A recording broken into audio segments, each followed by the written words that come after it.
ট্রাম্পের বর্তমান অবস্থা ছোট বাচ্চাদের মতো হয়ে গেছে। আমি খেলবো না।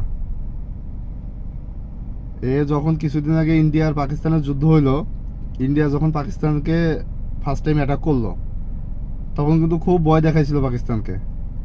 কিন্তু পর মুহূর্তে যখন দেখা গেল যে পাকিস্তান ইন্ডিয়ার যুদ্ধ বিমানগুলো বিধ্বস্ত করতেছে, তখন ট্রাম্প দুই দেশকে ফোন দিয়ে বললো যে তোমরা যুদ্ধ করো না, শান্তি চুক্তি করো। সেম কাহিনী কিন্তু ইরান আর ইসরায়েলের বেলায় করছে তারা। ইরান আর ইসরায়েল যখন ফার্স্ট টাইম ইরানে অ্যাটাক করলো, তখন কিন্তু ডোনাল্ড ট্রাম্প প্রচুর ভয় দেখাচ্ছিল ইরানকে, এটা করবো সেটা করবো, 60 দিন সময় দিছি, শোনো নাই, আজকে 61তম দিন, কঠিন মূল্য দিতে হবে, এটার অনেক থ্রেট দিছিল।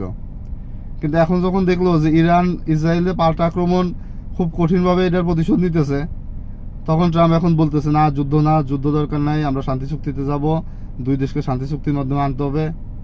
মানে একদম বাচ্চাদের মতো খেলায় না পারলে যেমন বলতেছে যে আমি আর খেলবো না।